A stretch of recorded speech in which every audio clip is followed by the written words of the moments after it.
Olá, seja muito bem-vindo ao nosso Café Teológico de hoje, aqui pela Rede Católica da Igreja, direto da Livraria e Café Solar do Rosário, no Centro Histórico de Curitiba. Hoje a gente vai falar sobre o papel da Virgem Maria na Igreja. Nosso convidado, o Frei, melhor dizendo, Marcelo Streitz, da Ordem Carmelita Descalça.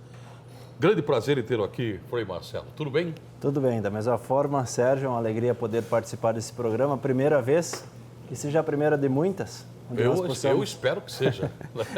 Que nós possamos compartilhar um pouco desse momento, tendo a Virgem Maria sempre no nosso coração. Perfeitamente. Ordem Carmelita, Ordem Carmelitana Descalça, é a mesma coisa? Mesma coisa, é uma abreviação. O nome correto seria Ordem dos Irmãos Descalços da Bem-aventurada Virgem Maria do Monte Carmelo. Então, para não ficar tão extenso, se resume nisso, Ordem Carmelitana Descalça ou Ordem Carmelita Descalça. Esse apresentador teria grandes dificuldades para anunciar tudo isso. Gostaria que o Frei explicasse para a gente a relação maternal, especialmente dos cristãos católicos com a Virgem Maria. Isso. É bonito quando nós pensamos naquilo que o próprio Jesus nos ensinou. Porque é o próprio Jesus que deixa Maria como nossa mãe. Assim como nós lembramos naquela último momento, ou as últimas cenas de Jesus Cristo, onde Jesus chama o discípulo e diz, esta é a tua mãe. E ao mesmo tempo diz a mãe, este é o teu filho. Então aí se cria esta relação maternal com a Virgem Maria e ainda o mais bonito de tudo é a sequência do texto. Daquele momento em diante, o discípulo levou ela para a sua casa. Que nós possamos também levar Maria no nosso coração, para a nossa casa, para a nossa existência, nosso dia a dia. Então dá para entender, Frei, que o legado salvífico de Jesus inclui a mãe. Ele nos dá a mãe. A mãe como mediadora. É bonito nós olharmos para Maria como esta que media muitas relações nossas com Ele. Não só em vida, Maria, naquele momento de toda aquela história, aquelas dores que Maria vai sofrendo até chegar o momento do Calvário, mas depois esta mãe que acompanha os seus filhos até mesmo depois. As aparições de Nossa Senhora revelam muito isso, essa proximidade de Maria como mediadora, ou nós chamamos ela medianeira, que ela nos aproxima sempre mais desse amor de Jesus Cristo. Então é ela que nos aproxima, ela não se coloca num lugar de destaque, ela sempre coloca Jesus em primeiro lugar e ela quer que nós podemos nos aproximar de Jesus Cristo. Então Maria não é em si, mas ela que nos leva até Jesus Cristo. Como é que a gente pode observar esses sinais desse amor maternal, tanto de Maria para conosco e a nossa resposta também para ela? Podemos dizer que a partir das nossas devoções, o carinho que nós temos a Nossa Senhora se revela nas devoções. Então o próprio fato de nós termos uma devoção bonita ao terço, as medalhas que nós trazemos muitas vezes junto conosco, o próprio escapulário, um símbolo bonito. Então são coisas que nós trazemos junto conosco que revelam o nosso amor à Nossa Senhora e ao mesmo tempo a nossa devoção. Então essas devoções têm como fundo sempre Jesus Cristo. O próprio escapulário, num dos paninhos nós trazemos a mãe do escapulário, Nossa Senhora do Carmo, e no outro, o Sagrado Coração de Jesus. Então, Maria que nos leva até o coração de Jesus. A oração do terço. A oração do terço, nós meditamos os mistérios da vida de Jesus Cristo. Então, veja que tudo aquilo que é de Maria nos leva para Jesus. Isso que é o mais bonito. Então, o meio como nós vamos nos aproximar de Maria, pelas nossas devoções particulares, pelas nossas orações, pela maneira como nós tratamos Nossa Senhora, Maria de tantos nomes, mas com um carinho imenso, de um modo especial do nosso povo brasileiro, que tem um carinho imenso por Nossa Senhora, que vai atrás das imagens, mas não pela imagem, para se aproximar de Jesus Cristo.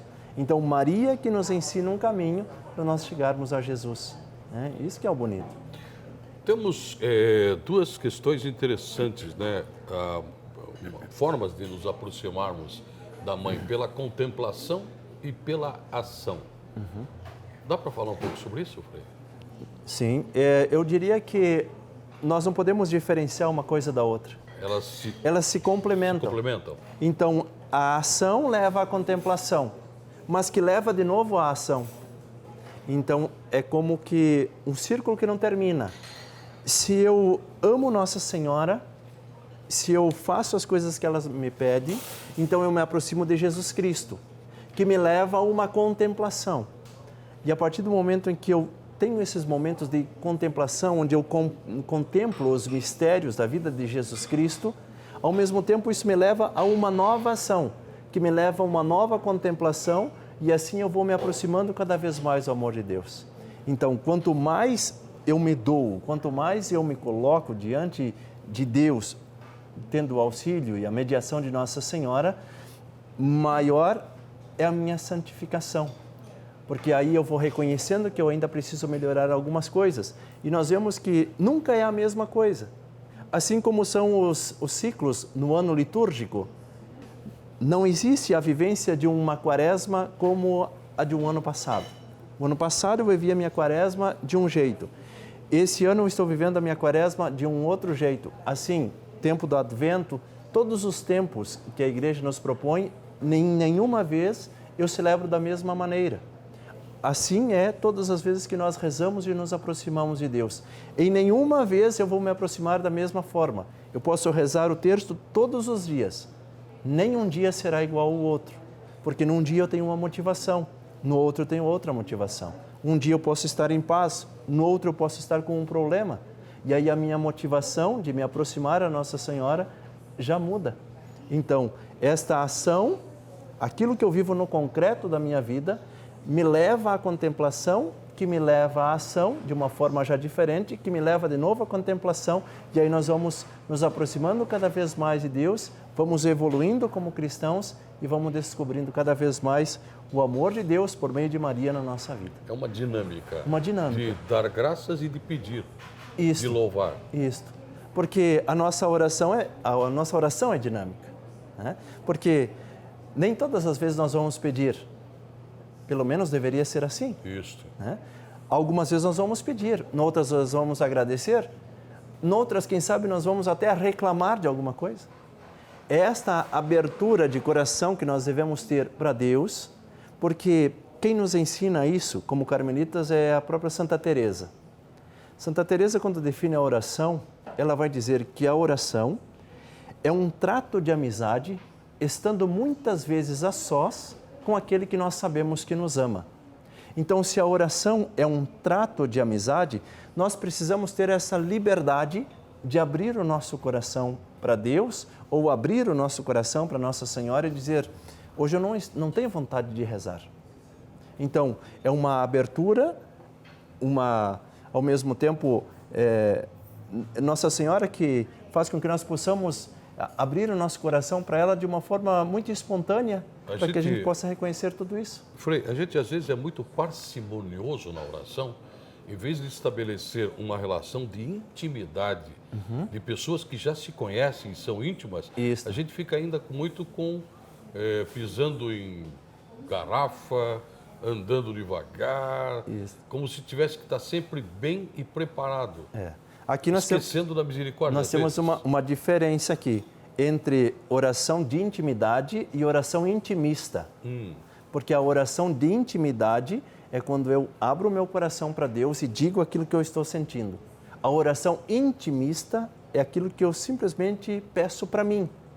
De uma forma egoísta seria também. Sim, né? sim. Então, aí já existe uma diferenciação. A nossa oração deve ser uma oração de intimidade com Deus, né? Tendo Deus como nosso amigo.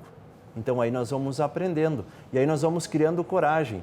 Porque nós vemos em diversas citações do próprio Jesus, agora, em alguns tempos que nós meditamos a palavra, que Jesus não vem para nos julgar, Jesus vem para nos salvar, para nos redimir, né? Então, esse Jesus que eu preciso reconhecer. Não um Jesus que está, como em algumas representações antigas, um triângulo com um olho que me segue a todo momento. Então, Jesus, Deus, não é aquele que está preocupado com as nossas faltas, mas está sim voltado para o coração, vendo aquilo que de bom nós trazemos. Mas se Deus olha para nós com carinho, Ele vai dizer, mas Ele tem ainda alguma coisa boa. E é por causa dessa coisa boa que eu vou continuar amando a Ele. A percepção que eu tenho do olhar de Deus é uma percepção ajuizada a partir de meus conceitos e não da fé que eu deveria ter. Isso. É isso? Porque assim, nós poderíamos dizer que somos nós que procuramos a nossa própria condenação. Porque Deus nos dá a liberdade. E aí que está o grande problema nosso, ter liberdade. Porque nós não sabemos o que fazer com a nossa liberdade. Aí nós começamos por caminhos contrários, nós vamos testando coisas, e aí nesse testar algumas coisas, nós vamos nos afastando de Deus, às vezes sem perceber. Teve um tempo que eu dei aula de ensino religioso, e aí eu ensinava a relação com Deus. Quem sabe quem está em casa não vai conseguir ver, mas uma relação muito semelhante a esse círculo. Círculo concêntrico. Isto. Então, nós vamos muitas vezes nos afastando do amor de Deus e nós não vamos percebendo que nós estamos nos afastando desse amor, porque é tão próximo uma linha da outra que a gente não percebe. Só que tem momentos que a gente vai se dar conta que já está longe de Deus, sem perceber. Como uma pedra que cai no meio do lago e a onda vai se espalhando. Isto. Mas daí o contrário, às vezes nós queremos o atalho. No contrário, também isto é verdade. Porque nós precisamos fazer também este caminho de volta para Deus.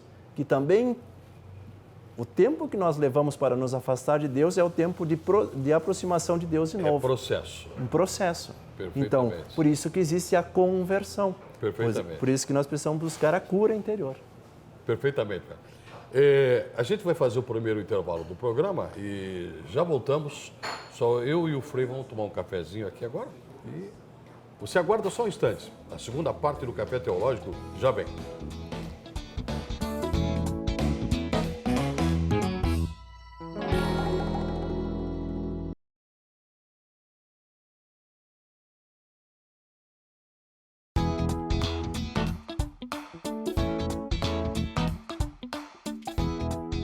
Estamos de volta com a segunda parte do nosso Café Teológico de hoje, direto aqui da Livraria e Café do Rosário.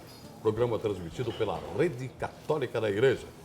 Se você ainda não faz parte dessa família, aproveite para ir até o seu telefone e discar lá 0 operadora 41 3221 6060 dígito 1. Venha evangelizar conosco.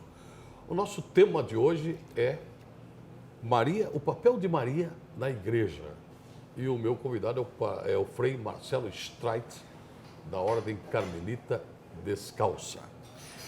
Frei, Maria corredentora. Como Maria é corredentora? Por dar o seu sim a Deus. A partir do momento em que Nossa Senhora deixa de lado um programa de vida ou um projeto de vida pessoal e assume um projeto que é o projeto de Deus, com este processo de aceitação, de ser a mãe de Jesus Cristo, que é o nosso Redentor, então ela se torna corredentora pela participação. Ela que abre o seu coração para Deus, deixando de lado um projeto de vida. Isso que é interessante na vida tanto de Maria como de José, porque diante de um projeto de Deus, abandonam aquilo que é pessoal e diz, eu quero viver para Deus conforme um projeto de Deus.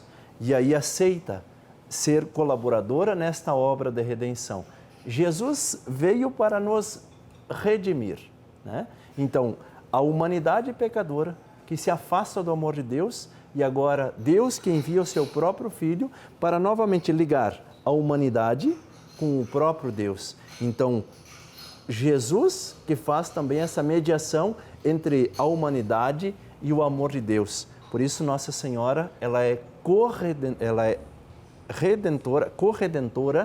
por causa desta colaboração na obra de Deus. Jesus, nosso Redentor, Maria, corredentora, porque deu o seu sim a Deus e assumiu esse projeto como um projeto dela também, para que a obra pudesse acontecer.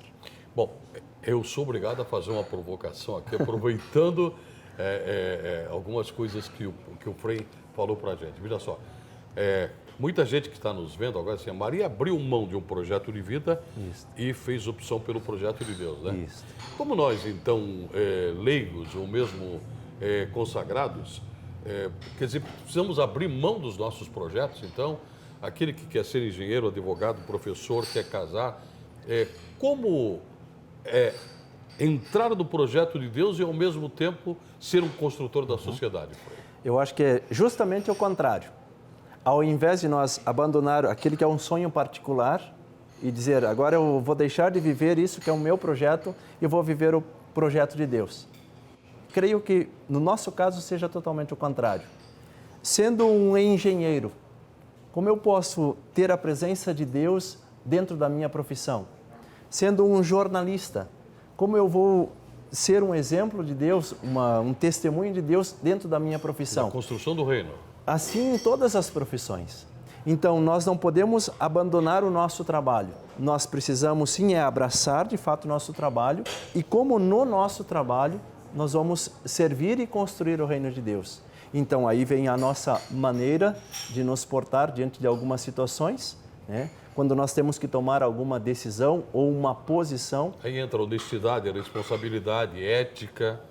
Não é isso que nos falta, muitas vezes? Exatamente. Se nós pensássemos mais desta maneira, creio que nós estaríamos vivendo numa sociedade muito melhor. Bom, diante das inúmeras posturas de Maria na história da salvação, qual delas, acho que está dentro até desse recorte que eu fiz aqui, seria urgente colocarmos em prática nesse momento em nossa sociedade? Frei Marcelo. Creio que me chama muita atenção e a atenção de muitos, porque é uma devoção, Maria de pé junto da cruz. E todo esse ambiente que nós vivemos de uma forma social, com algumas perdas de valores, até mesmo humanos, nós deveríamos ter esta postura. Mesmo no meio de toda essa dor, permaneceu de pé junto da cruz. Então, quando nós temos as nossas dificuldades, quando nós temos os nossos desafios, que nós chamamos as nossas cruzes diárias, Maria permaneceu de pé junto da cruz. E aí nós vemos alguma coisa interessante nesse trocado de palavras, porque se nós estamos carregando a nossa cruz diária, nós temos a certeza que também Maria está ao nosso lado, assim como ela permaneceu junto de Jesus ali, naquele momento de dor. Quer dizer, se nós carregamos a cruz, nós temos Maria como auxiliadora. Com dor, com sofrimento, com tristeza, martirizada no seu coração, mas postura, em pé. De pé. Não se abateu. Isso. Porque muitas vezes qual que é a tendência nossa? Abandonar. Então nós temos algumas coisas, começam a dar errada.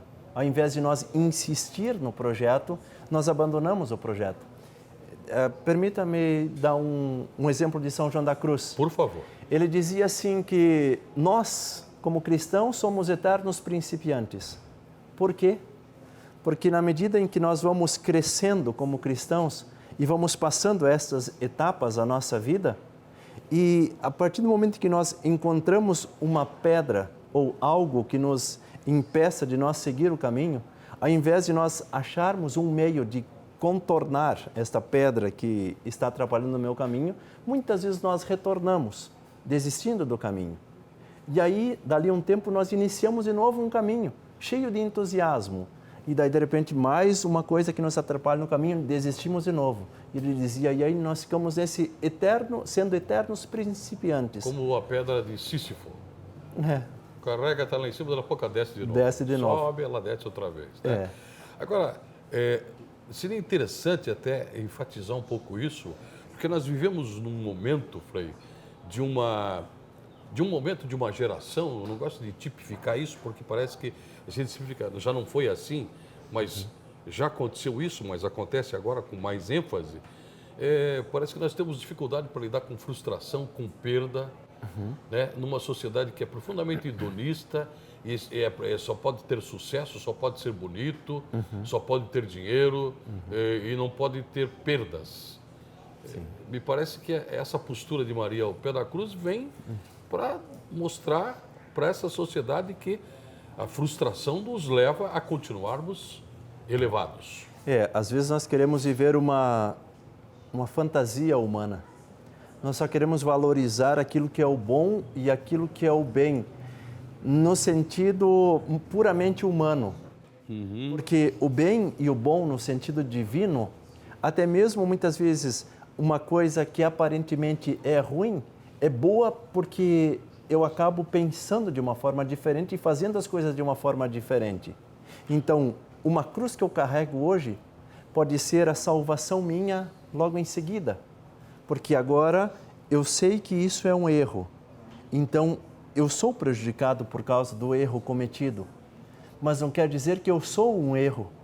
Eu cometi um erro, mas eu tenho a possibilidade de crescimento. Eu cometi um pecado, mas não sou um pecado. Não sou um pecado. Então, nós estamos sujeitos à falha a todo momento, mas nós não somos uma falha. Então, é esta chance que Deus nos dá a cada momento, de uma maneira especial, todas as vezes que nós buscamos a reconciliação. Né? Nossa Senhora respondeu à proposta de Deus, desculpe interromper a sua fala final. Sim. Muito jovem. Ela teria 15 anos quando foi. Hoje nós temos muitas adolescentes antecipando a vida sexual e acabam gerando filhos que não eram esperados, que não eram desejados. Diante dessa situação que leva às vezes ao aborto, né? E uma adolescência que precipita e queima etapas, a maternidade está fragilizada? Creio que a maternidade não, mas a família como instituição sim, e o ser humano também. Porque o que acontece? Há uma desvalorização do ser humano. Eu tenho essa caneta, termina a tinta dela, ela não tem mais uma valia, então a tendência é eu descartar ela. Isso está acontecendo muitas vezes com o ser humano. Eu estou com uma pessoa, eu vivo com a pessoa enquanto a pessoa é útil para mim, enquanto ela produz algo para mim. Se isso não é verdade, então eu afasto simplesmente ela da minha vida. Assim é também nesse contexto a desvalorização no sentido familiar, quando nós não damos mais um valor que tem a família. Mas essa instituição, né, onde deveria ser um santuário de amor, nós muitas vezes relativizamos até mesmo as nossas relações. Quanto tempo nós dedicamos para a família? Quanto tempo nós conversamos com os filhos? Os filhos também. Quanto tempo os filhos procuram os pais? Cada um está na sua casa com o seu aparelho, né, com o seu celular, com o seu tablet, o seu computador, ou às vezes com a sua televisão. Cada um numa parte da casa. Cada um numa parte da casa. Então nós não somos família. Nem o almoço não é feito mais em comum, né? Cada um está com o seu prato nesses lugares. Eu uma vez falava com o Daniel Godry, que é aqui de Curitiba. Um conferencista, né? Um palestrante. Isso. E ele dizia, na minha casa tem uma regra. Nós, pelo menos, almoçamos juntos. Então, nós temos que achar um momento de nós nos encontrar como família. Senão, nós vamos relativizando muitas coisas e até mesmo os laços familiares são relativizados. E aí vem o motivo dessa pergunta. Porque se nós não encontramos em casa o amor, nós tentamos buscar fora. E aquilo que nós achamos que é amor é um interesse. E aí acontece toda essa banalização daquilo que é sagrado, que é a própria geração de vida. Perfeito.